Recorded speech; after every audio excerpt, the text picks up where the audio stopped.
자, 오늘도 참으로 좋은 날입니다. 하나님의 놀라운 능력이 여러분과 함께 하길 바랍니다. 또 하나님께서 주신 힘을 가지고 또 소망을 가지고 또 믿음으로 오늘 하루 승리하는 귀한 하루 되시길 바랍니다. 자, 오늘 우리가 묵상할 말씀 누가복음 7장 11절에서 17절까지 말씀 같이 보도록 하겠습니다.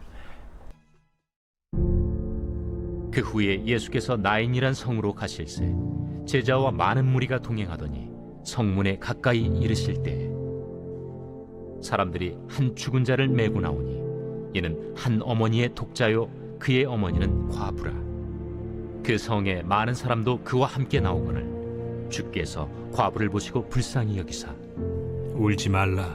가까이 가서 그 관에 손을 대시니 맨 자들이 서는지라.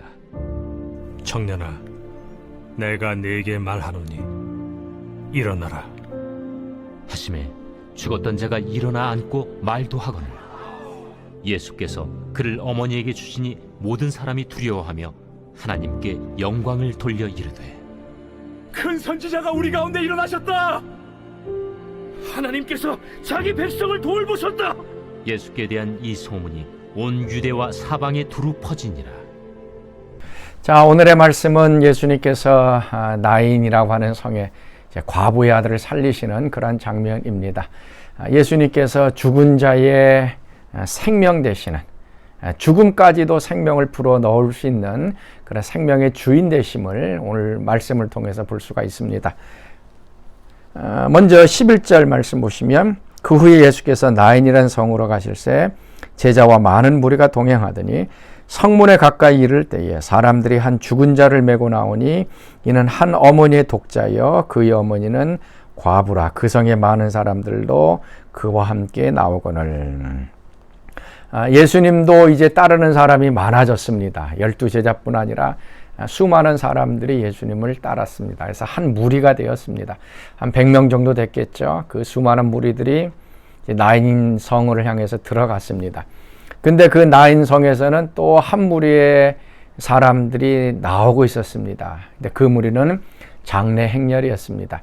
그 장례 행렬은 너무나도 슬픈 장례식이었습니다.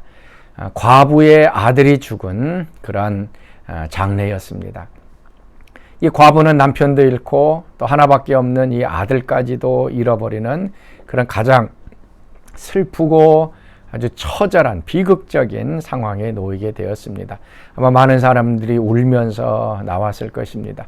이 과부 어머니는 목이 터져라 아마 울면서 비통해하면서 나오게 되었습니다. 그때 예수님께서 하신 것이 무엇인가? 14절 말씀 가까이 가서 그 관에 손을 대시니 맨 자들이 서는지라. 예수께서 이르시되 청년아 내게 말하노니 일어나라. 예수님께서 가서 손을 대셨어요.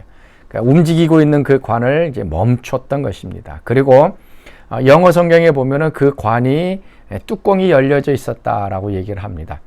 그러니까 우리가 생각하듯이 그냥 그 닫혀져 있는 그런 관을 가져간 것이 아니고 뚜껑이 좀 열려져 있었습니다. 그래서 예수님께서 그 죽은 아들을 이제 분명히 보았던 것이죠. 그리고 그 아들을 향하여서 큰 소리로 얘기합니다. 일어나라. 그랬더니 그 죽었던 아들이 일어나 앉아서 또 이제 말을 하게 되었다라고 하는 얘기입니다. 그러면서 이제 사람들이 얘기하는 것이 16절 말씀이죠. 큰 선지자가 우리 가운데 일어나셨다라고 얘기를 합니다. 좀 이 말씀을 보면 구약의 큰 선지자 가운데 한 사람이었던 엘리야, 그 다음에 또 엘리사, 그 두 사람이 죽은 자를 살리는 것이 나옵니다. 특별히 이제 엘리야 같은 경우는 사르밧 과부의 아들을 이제 죽은 자 가운데서 다시 살리는 역사를 일으키죠. 사르밧 과부였습니다. 그 아들과 함께 가뭄에 져서 먹을 것이 없어서 마지막 남은 그 밀가루 반죽해서 먹고 죽겠다고 했던 그 사르밧 과부와 그 아들이었습니다. 그러나 그 아들이 어느 순간 죽었을 때 엘리야가 과부의 아들을 살렸습니다. 또한 엘리사는 수넴 여인의 아들을 살립니다. 수넴 여인은 과부는 아니었지요. 그렇지만 그 아들을 살려냈습니다. 아마 이 엘리야의 사건을 아마 기억했던 것 같습니다. 그래서 엘리야가 이 사르밧 과부의 아들을 살렸던 것처럼 예수님께서 나인성 과부의 아들을 살리시는 그런 기적을 행하십니다. 그래서 사람들이 우리 가운데 큰 선지자가 나타났다라고 얘기하고 있습니다. 특별히 이제 예수님께서 이 죽은 자를 살리실 때 사용하셨던 이 말씀, 뭐 다른 얘기를 한 것이 아닙니다. 그 죽은 자를 향하여 일어나라 라고 선포했습니다. 아주 단순하지만 능력 있는 예수님의 말씀이었습니다. 야이로의 딸이 죽었을 때에 예수님께서 가셔서 하신 말씀도 마찬가지였습니다. 탈리다 쿰, 소녀야 일어나라 라고 얘기했습니다. 죽어있는, 영혼이 떠나 있었던 그 소녀를 향하여 일어나라, 소녀야 일어나라 라고 얘기하자 그 소녀가 일어났습니다. 예수님과 마찬가지로 베드로도 이 다비다라고 하는 이 여제자가 죽습니다. 많은 사람들에게 옷을 해 입히고 사랑과 이 자비를 베풀었던 이 다비다. 수많은 사람들이 모여서 슬퍼 울면서 있을 때에 베드로도 마찬가지로 다비다야 일어나라 라고 소리치자 다비다가 다시 부활하는, 살아나는 놀라운 역사가 일어납니다. 죽은 자가 살아나는 것, 이거는 뭐 큰 것이 아니라 일어나라라고 하는, 지금 누워있는 상태, 죽음의 상태, 호흡이 끊어진 상태, 생명이 떠난 상태에서 예수님께서는 일어나라라고 얘기하면서 죽었던 영혼이 다시 되돌아오고 호흡이 되돌아오고 누웠던 상태에서 이제 일어나는, 그래서 일어나서 움직이는 생명을 얻게 되어지는 놀라운 이 부활의 생명을 체험하게 되어집니다. 사랑하는 성도 여러분, 자, 오늘은 예수님이 하셨던 이 일어나라, 죽었던 우리의 상황을 향해서 이 일어나라고 좀 선포했으면 좋겠습니다. 죽음의 상태, 누워있고 움직이지 못하고 호흡도 없고 그냥 부패해가는 그런 상황입니다. 그것이 우리의 영적인 상황일 수도 있고요. 우리 가정일 수도 있고 우리 사업체일 수도 있고 또 다른 사람, 사랑하는 다른 사람일 수도 있습니다. 오늘 우리가 우리 자신을 향해서 죽어있는 상황을 향하여서 예수님의 말씀처럼 좀 선포할 수 있기를 바랍니다. 자, 이제 일어나라. 이제 죽음의 상태에서 일어나라. 다시 생명이 들어오라.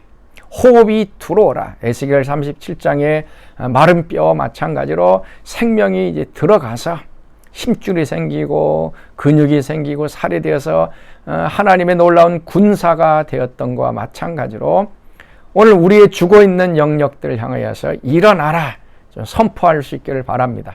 그래서 버떡버떡 일어나고 힘을 얻고 다시 호흡하고 움직여 갈 수 있는 살아있는 하나님의 군대가 될 수 있도록 오늘도 이 예수님의 일어나라고 하는 선포를 사용하시면서 다시 한번 우리의 영혼이 살아나고 부활하는 놀라운 은총이 우리 가운데 있어질 수 있기를 바랍니다. 우리 같이 기도하겠습니다. 하나님, 오늘도 우리의 죽어있는 상황 가운데 예수님의 말씀을 선포합니다. 일어나게 하옵소서.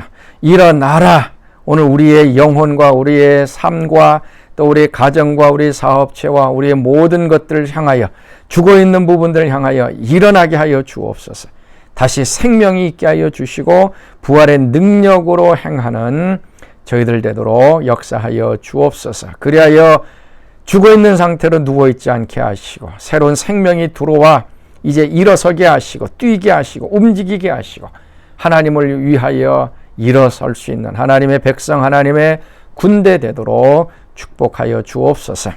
이제는 우리 주 예수 그리스도의 은혜와 하나님의 그 크신 사랑하심과 성령의 교통과 기름 부으심이 오늘 새벽 말씀에 참여한 사랑하는 성도들 가운데 늘 항상 함께 하시기를 간절히 축원하옵나이다. 아멘.